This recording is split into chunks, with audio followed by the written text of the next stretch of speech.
يا رب بالمصطفى بلغ مقاصدنا واغفر لنا ما مضى يا واسع الكرم. يا رب بالمصطفى بلغ مقاصدنا واغفر لنا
yang kami hormati para sesepuh, para alim ulama, Bapak Ketua RT, Bapak Ketua RW,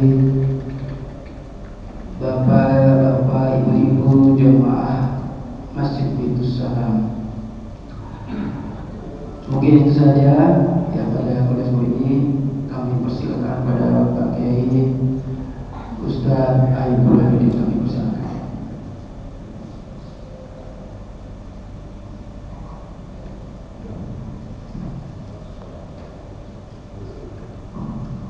Assalamualaikum warahmatullahi wabarakatuh.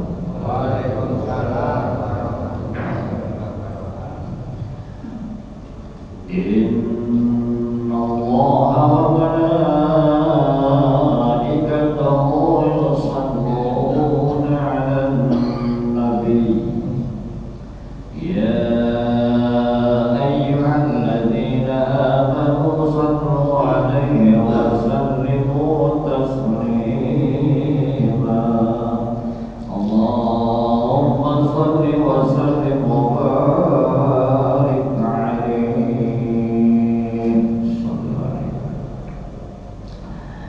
Ya Rabbi bil Mustafa balligh maqasidana waghfir lana ma mada ya wasi'al karami. Ya Rabbi bil Mustafa balligh maqasidana waghfir lana ma mada ya wasi'al karami. Khamsatun hubba biha harraba al-khatimah al-Mustafa wal-Muqtada wad-Dawma wal-Fatimah. Ya Rabbi bil Mustafa balligh maqasidana waghfir lana ma mada ya wasi'al karami. Ya Allah biha, ya Allah biha, ya Allah bi husnil khatimah. Ya Allah biha, ya Allah biha, ya Allah bi husnil khatimah. Ya Rabbi bil Mustafa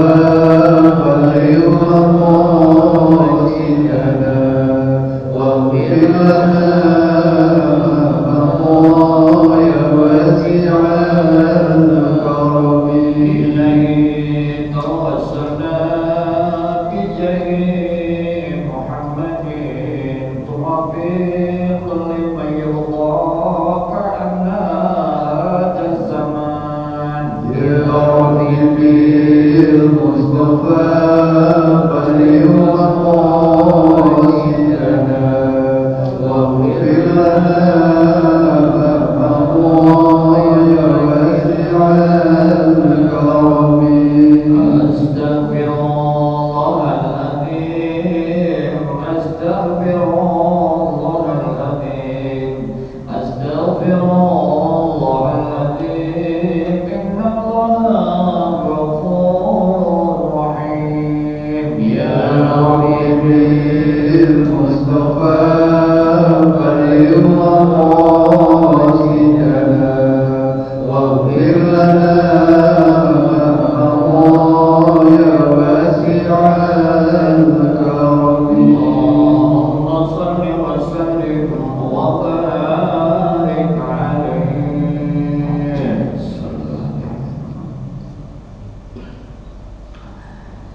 بسم الله الرحمن الرحيم.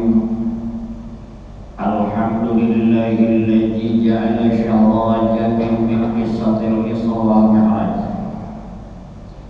أشهد أن لا إله إلا الله وحده لا شريك له وأشهد أن سيدنا ونبينا محمدا عبده ورسوله.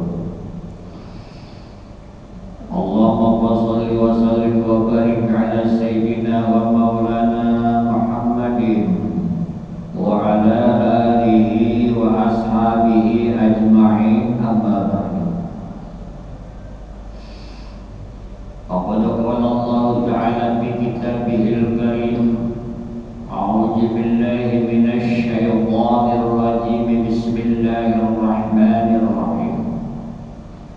سبحان الذي أسرى بعبده ليلا من المسجد الحرام إلى المسجد الأقصى الذي بارك حوله لنريه من آياتنا إنه هو السميع البصير. وكما قال رسول الله صلى الله عليه وسلم: إن رجب شهر الله وشعبان شهري ورمضان شهر أمتي.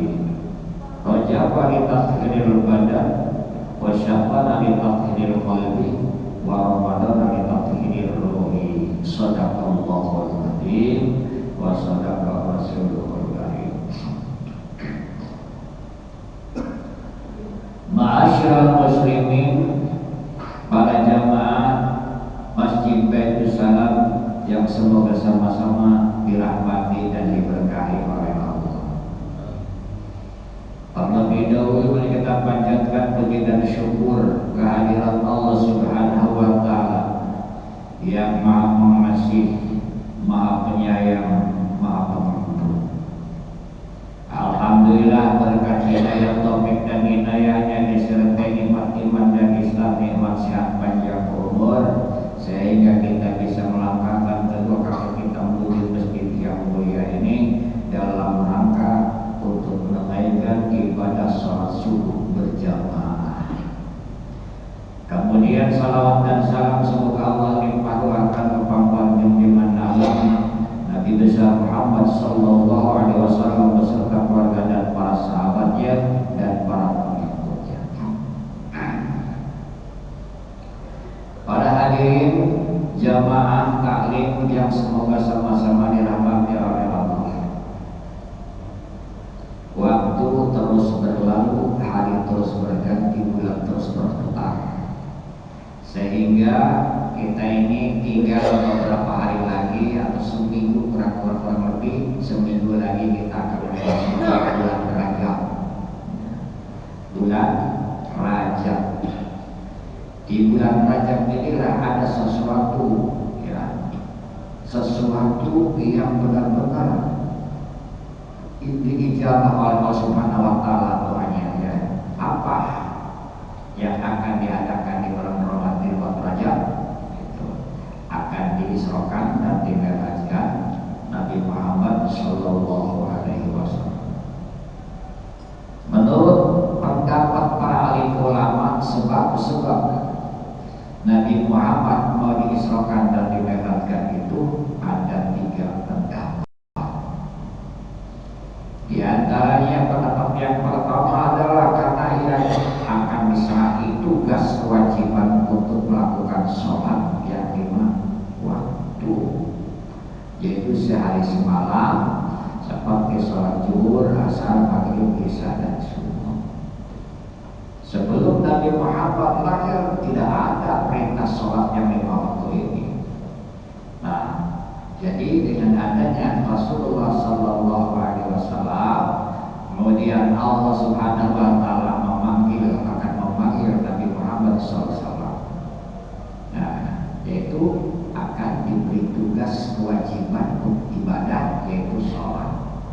Tidak ada semua ibadah yang langsung diterima oleh Nabi Muhammad langsung di hadapan Allah Subhanahu Wa Taala, dipanggil. Ya, nah ini. Selain daripada itu, ibadah-ibadah lain itu melalui malaikat Jibril. Kemudian yang kedua, karena Allah akan memperlihatkan tanda-tanda kekuasaan kebesaran Allah Subhanahu Wa Taala. Itu sebabnya disrokan dan diberatkan Nabi. Yang ketiga, karena ini mengabulkan doa ciptaannya, yaitu permohonan langit. Ia memohon kepada agar serupa kepada Allah agar supaya Nabi Muhammad diunggahkan ke langit. Itulah sebab-sebabnya Nabi diisrokan dan dimi'rajkan dengan 3 perkara. Kisah Isra wal Mi'raj Nabi telah diceritakan dalam kitab Dardir karangan Sayyidina Ahmad Ad-Dardiri rahimahullah. Fa'lam annahu yajibu an ta'rifu wa tusaddiqu wa ta'taqidu i'tiqadan jaziman anna Allah Ta'ala akrama nabiyyahu wa habibahu Sayyidina Muhammad sallallahu alaihi wasallam bil Isra wal Mi'raj wa yajibu 'alaina an na'rifahuma wa ta'taqidahuma. Ketahuilah olehmu bahwa sesungguhnya untuk mengetahui dan membenarkan dan beriktikadnya wajib kita percaya bahwa Allah telah memuliakan kepada kekasihnya yaitu Nabi Muhammad SAW dengan diisrokan dan dimi'rajkan. Maka wajib bagi kita semua untuk mengetahui dan percaya atas kejadian Isra dan Mi'raj Nabi Muhammad SAW. Apa itu Isra? Al-Isra'u wa sayruhu sallallahu alaihi wasallam dalam Masjidil Haram ila Masjidil Aqsa lailan al-muraqi. Isra itu ialah berjalan. Maksudnya berjalannya Nabi Muhammad dari Masjidil Haram ke Masjidil Aqsa pada waktu malam dengan berkendaraan buruk. Nah, ya. Diparangi oleh malaikat Jibril dan Mikail. Kemudian Mi'raj dari Masjidil Aqsa naik ke langit ke-1, ke-2, ke-3, ke-4, ke-5, ke-6, ke-7 terus ke sana. Al-Mi'rajul Rasulullah sallallahu alaihi wasallam dari Masjidil Aqsa ila samawati sab'i wa ila jannati ismail kursi wa ila al-arsy wa ila mustawad wa ila sidratil muntaha wa ila rabbaq min tarbil alam. Artinya diunggahkan Nabi Muhammad SAW dari Masjidil Aqsa ke langit pertama sampai langit ke-7 terus ke surga, ke aras, ke mustawad, ke sidratil muntaha, ke rabbaq sampai ke tarbil alam menghadap Allah Subhanahu wa Ta'ala. Para hadirin rahimahullah, diterangkan dalam kitab Dardir awal cerita kisah diisrakan dan mi'rajkannya Nabi Muhammad. Bainama Nabi sallallahu alaihi wasallam fil hijri dan baiti mutaji'an baina rajulain. Atahu Jibril wa Mikail wa ma'huma malakun akhar hatta ja'u bi jam-jam fastalqaw 'ala dhari fatawallahu minhum Jibril fasuqa min suhrati nahru ila asfari batnihi. Nah, pada saat Nabi Muhammad SAW sedang tidur di hijri Ismail, dia diparantik oleh 2 sahabat, yaitu Sayyidina Hamzah dan Sayyidina Ja'far. Kemudian datanglah malaikat Jibril dan malaikat Mikail dan malaikat-malaikat yang lainnya. Kemudian Nabi Muhammad dibawa ke tanah Jamjam. Lalu Nabi Muhammad dibedah dadanya dari bawah tenggorokan sampai ke atas pusar. Dikeluarkan, artinya dicuci ya 3 kali dengan air Jamjam. Kemudian dimasukkan ilmu, hidup, kekuatan, keimanan, kesabaran dan lain-lain ilmu. Kemudian ditutup kembali sehingga rapi kembali, tidak ada bekas sama sekali. Hadirin rahimakumullah. Pada saat Nabi Muhammad diisrakan usianya 51 tahun. Udah 51 tahun. Adapun terjadinya di tahun ke-11 setelah diangkat menjadi Rasulullah sallallahu alaihi wasallam. Beliau diisrakan dan dimi'rajkan oleh Allah di waktu malam tanggal 27 bulan Rajab, malam Senin bertepatan tahun 621 Masehi. Hadirin rahimahullah. Kemudian Allah memanggil malaikat Jibril. Untuk apa? Untuk mengambil seekor burung. Nah ini. Jadi malaikat Jibril suruh pergi yaitu ke surga untuk mengambil binatang burung. Wahai Jibril, pergilah engkau ke surga. Khud burukon, ambilkan burung, bawa ke hadapan Muhammad sallallahu alaihi wasallam. Kemudian malaikat Jibril pergi ke surga untuk menangkap burung. Setibanya di surga, malaikat Jibril melihat burung sebanyak 40.000 burung. Setiap burung di jidatnya ada nama Muhammad. Nama Muhammad itu sebelum lahir 40 tahun. Masya Allah, 40.000 tahun sudah ada di jidat-jidatnya itu burung nama Muhammad. Semuanya itu buruk, sehat-sehat, lintas-lintas, geras-giras, sampai malaikat Jibril sulit untuk menangkapnya. Wara'a bihim ghuraban munkisan ra'sahu yaqwa tasiru min ainihi dam'u. Tiba-tiba malaikat Jibril melihat seekor burung yang nyuksuk kepalanya sambil menangis. Malaikat Jibril kaget melihat burung yang dalam keadaan tidak terurus, kurus. Masya Allah, digangguin sama tulang. Kemudian malaikat Jibril heran bertanya, "Malak ya burung, kenapa engkau wahai burung? Apa yang kau pikirkan? Apa yang kau lakuin? Barangkali aku bisa membantu atau menolong."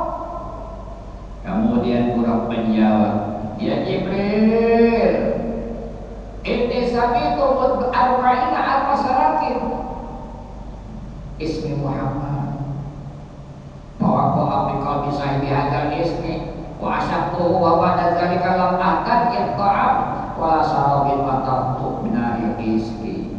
Dan Jibril, sesungguhnya aku melihat nama Muhammad yang tertulis di jidat setiap burung selama 40.000 tahun. Hatiku merindukan orangnya yang memiliki nama tersebut. Aku ingin ketemu dengan orangnya, sehingga aku tidak mau makan, tidak mau minum, tidak bisa tidur, bahkan hatiku rasa terbakar karena mikirin yang namanya itu Muhammad. Malaikat Jibril menjawab,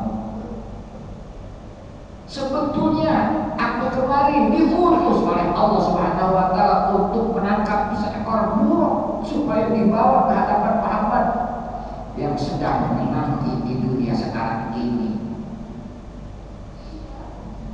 Jawab burung, "Benarkah Jibril?" "Iya." "Kalau begitu aku Jibril yang dipertemukan dengannya." Jibril berkata, "Bagaimana mungkin aku bisa membawa kamu yang dalam keadaan sakit? Bangun saja tak bisa." Tiba-tiba saja kontak burung itu mendadak bangun ringkas berkat kekuasaan Allah Subhanahu wa Ta'ala. Akhirnya buruk itu dibawa ke dunia, dihadapkan kepada Nabi Muhammad SAW. Nah, saat itu Nabi Muhammad sedang menunggu kendaraan buruk di suatu tempat, yaitu di Bukit Marwah. Ini adalah merupakan tempat yang mustajab. Manfaatkan tempat ini untuk berdoa ketika sa'i atau ketika haji. Niscaya doanya bakal dikabul oleh Allah Subhanahu wa Ta'ala. Nah, apabila mana kita ya umroh atau haji, maka datanglah ke Marwah itu, berdoa di situ. Pasti dan pasti bakal dikabul oleh Allah Subhanahu wa Ta'ala. Kemudian Nabi Muhammad naik ke Bukit Buruk. Sebelum naik ada sinar, ya sinar di bawahnya, di sampingnya itu buruk. Kaget Nabi Muhammad mau naik sesuatu tersebut. Tiba-tiba itu sinar merupakan seseorang di samping itu buruk. Ternyata itulah Syekh Abdul Qadir Jailani.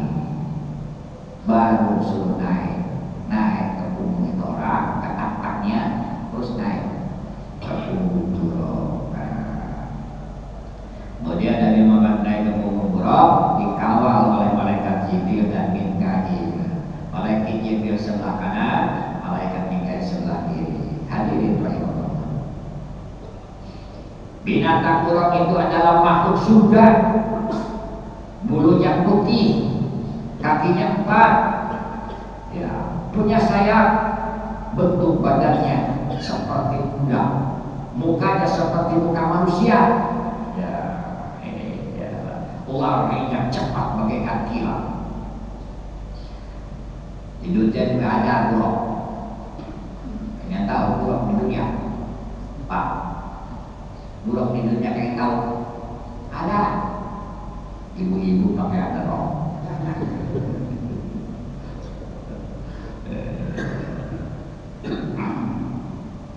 Para hadirin rahimahullah, keterangan Isra dan Mi'raj Nabi Muhammad tersirat dalam Al-Quran surat Isra ayat 1. A'udzu billahi minasy syaithanir rajim. Bismillahirrahmanirrahim. Subhanalladzi asra bi'abdihi lailan minal masjidil haram ilal masjidil aqsa alladzi barakna hawlahu linuriyahu min ayatina innahu huwas sami'ul basir.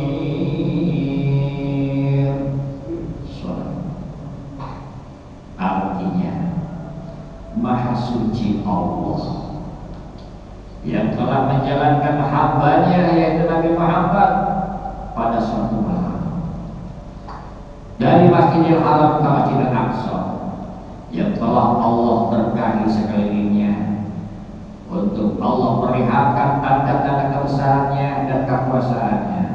Sesungguhnya Allah Maha mendengar, Maha melihat. Hadirin rahimakumullah, sudah menjadi sunnatullah setiap ayat Al-Quran yang menerangkan atau menjelaskan tanda-tanda kebesarannya, ia selalu bersumpah dan dimulai dengan kalimat subhana, artinya maha suci. Maha suci Allah dari sifat kekurangan, sifat kehinaan. Subhanalladzi asra. Alladzi, kalimat alladzi itu adalah isim mausul. Asra itu adalah kalimat fi'il madhi sulasi wajib fa'il. Asra yusri isra'an ala wazni af'ala yuqimu if'alan mawzunuhu akrama yuqimu ikraman. Maknanya telah berjalan.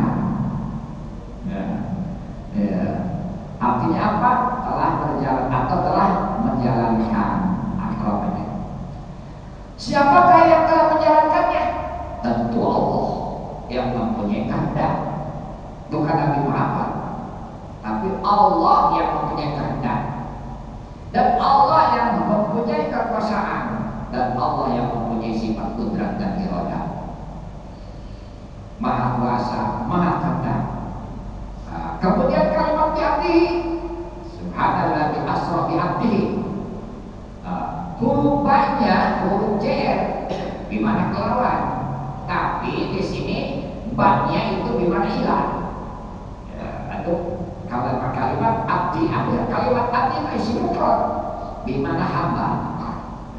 Huruf hi-nya bi'abdihi, hi-nya itu isim domir, ya, menunjukkan hamba Allah, khususnya Nabi Muhammad. Jadi di ayat ini tidak diceritakan. Jadi kita ini kalau bisa menafsirkan bi abdihi, hi-nya itu ada isim domir menunjukkan Nabi Muhammad.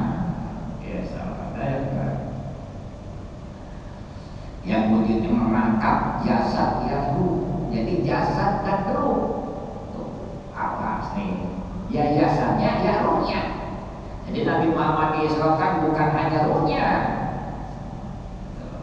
akan tetapi dengan jasadnya, ya jasad ya ruh.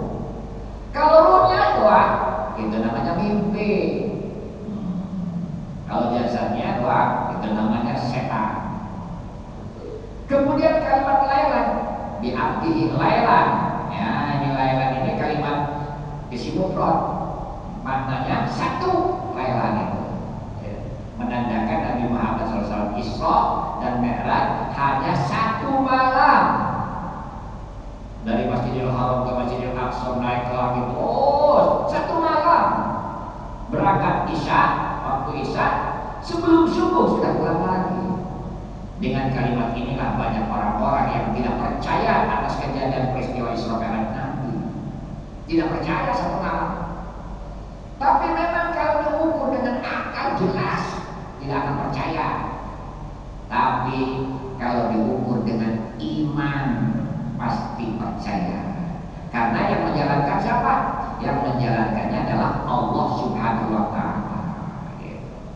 Allah berfirman, "Innallaha 'ala kulli syai'in qadir." Sesungguhnya Allah itu Maha Kuasa atas semua perkara jika Allah menghendaki.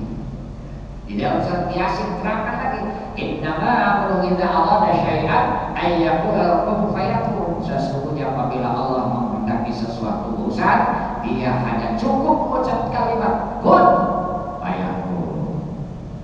Ya. Jadilah, maka jadi urusan itu.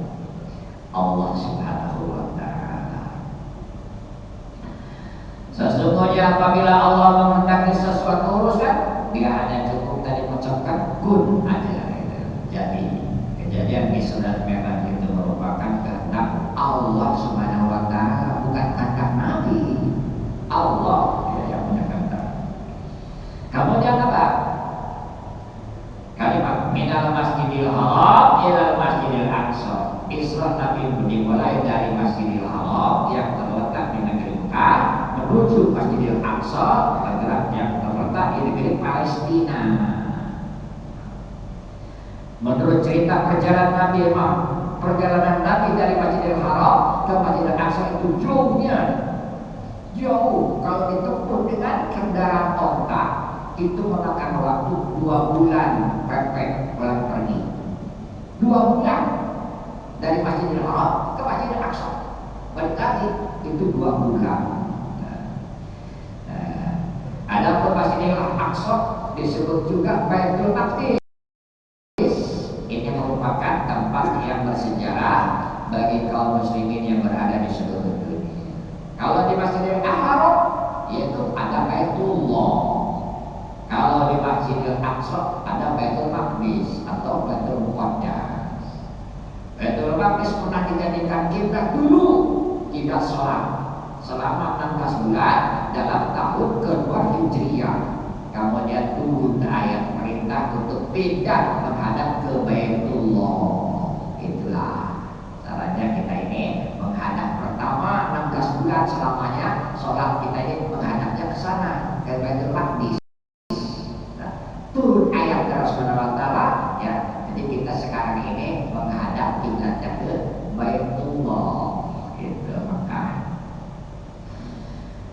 hadirin rahimakumullah. Nabi telah bersabda, "Sholatu fil masjidil haram marratan afdalu min alfi mi'ati sholatin fi masjid." Adapun sholat di Masjidil Haram satu kali itu lebih utama daripada 100.000 kali sholat di Masjid Baitul Salam. Satu kali di sana sama dengan kita sholat 100.000 kali di masjid sini. Luar biasa.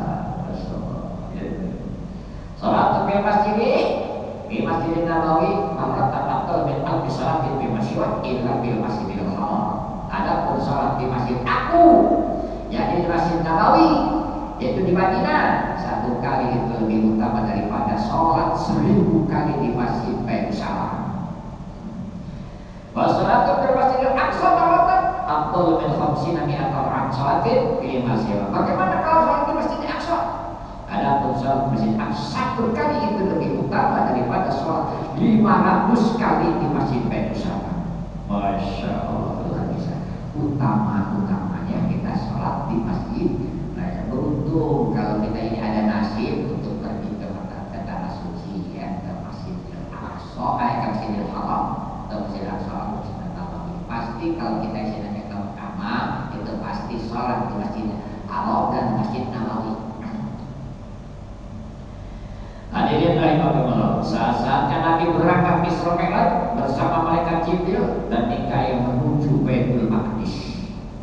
Singkat cerita, dalam perjalanan malaikat Jibril menyuruh berhenti. Kata malaikat Jibril, "Ya Muhammad, ijil wasalik." Turun dulu, berhenti dulu di sini. Lalu Nabi Muhammad turun, sudah melaksanakan sholat 2 rakaat. Kemudian Nabi sebenarnya berangkat lagi, naik lagi dan turun. Nah, malaikat Jibril bertanya, "Wahai Muhammad, tahukah kamu tempat sholat tadi?" "Ya wahai Muhammad, saya tidak tahu ya Jibril, malam. Itu adalah tanah Thayyibah, suatu tempat yang akan engkau tempati selama-lamanya sampai kamu wafat di situ." Apa itu? Yaitu disebutnya Madinah. Nabi Muhammad itu pas saat itu pada masih di Mekah. Kamu bakal hijrah ke situ sampai wafat di situ. Padahal kalau RWB kemudian kurang berjalan dengan cepatnya untuk meneruskan perjalanannya. Subhanallah Jibril bertanya, "Wahai Muhammad, Injil, pasal Yahuda." Subhanallah. Turun Nabi Muhammad SAW melakukan sholat, kemudian istilahnya berangkat lagi. Ditanya lagi, "Wahai Muhammad, tahukah kamu tempat sholat tadi?" "Tidak ya Jibril, itu adalah Madian, negeri Madian." Disitulah Nabi Musa berteduh di bawah pohon ketika Nabi Musa dikejar-kejar oleh bala tentara Fir'aun. Nah, Nabi Musa diselamatkan oleh Allah Subhanahu wa Ta'ala.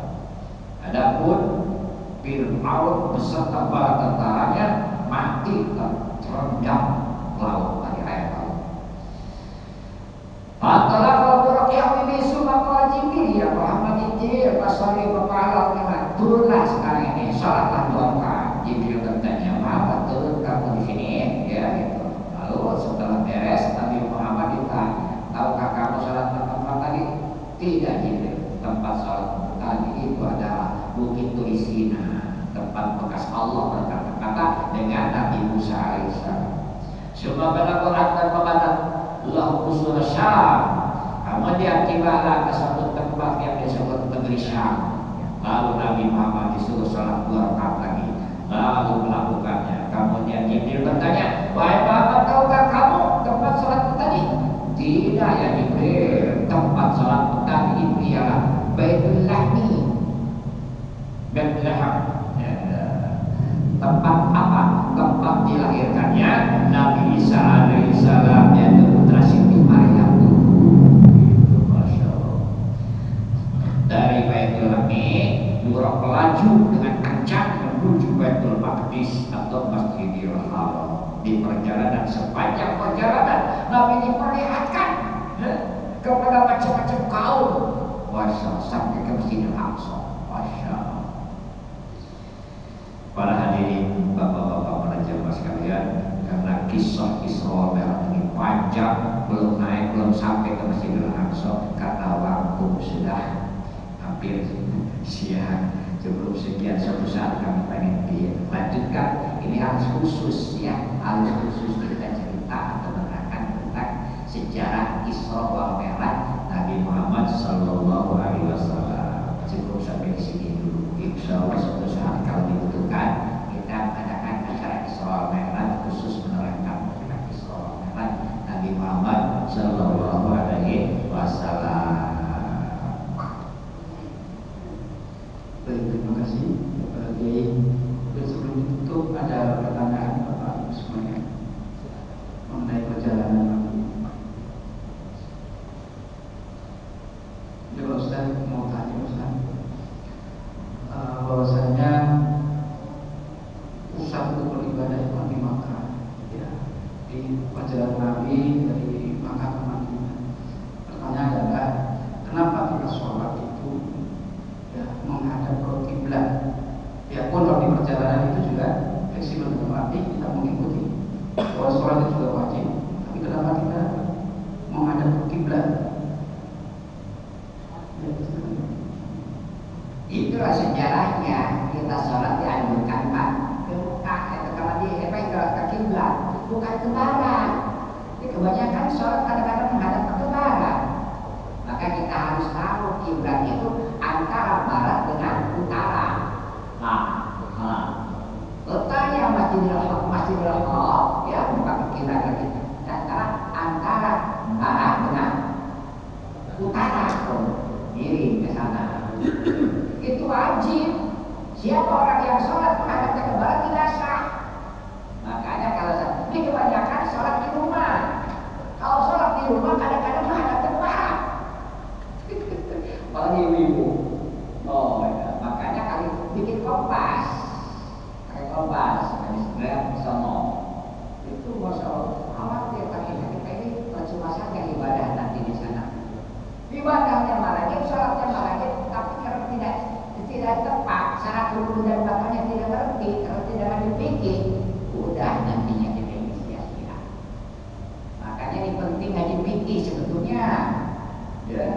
Supaya kita tahu tentang syarat rukun dan batalnya ibadah. Semuanya ibadah itu ada syarat rukun dan batalnya. Sekarang sholat, syaratnya apa? Harus wudu. Ada syarat rukun dan batalnya juga. Harus pakai apa? Airnya yang suci, bukan air mutama atau bekas apalagi bukan najis. Banyak syarat rukun dan batalnya itu harus tahu. Sekarang melaksanakan ibadah haji atau umrah, itu ada syarat rukun dan batalnya juga. Maka di sini penting sekali ngaji fikih, gitu ya. Itu walaupun rajin misalnya sholat jam, tapi kalau tidak tahu ilmunya sekarang tenang-tenang aja. Kadang-kadang sholat kayak mungkin sholat diterima dan tidaknya, bagaimana Allah tidak bisa begitu. Supaya kita diterima semua ibadah kita, sedangkan kita ini yang bisa, ya, ditanya. Ya, bertanya. Apalagi setelah tahu syarat rukun dan batalnya, kesempurnaan lagi. Ini kesempurnaan. Harus sempurna. Itu begitu. Baik, terima kasih Ustaz. Itulah perhatian buat kita semuanya ya. Kita kalau sholat di rumah itu kira-kira itu kiblat ke barat, apa ke utara orangnya ini ya. Berarti kita kalau misalnya di rumah harus kompas ya. Jadi biar sesuai kiblat kita mana gitu. Bukan menggunakan ilmu kira-kira. Baik, saya kira itu. Terima kasih Ustaz atas pencerahannya. Mudah-mudahan kita bisa mengambil manfaat. Amin. Baik, kita tutup pada besok ini dengan membaca hadis. Ya, kita akhiri ya. Kita kalau mengaji diawali dengan sholawat. Apa yang diharapkan? Syafaat dari Rasulullah. Kemudian selanjutnya ditutup dengan istighfar. Apa maksudnya? Supaya dosa kita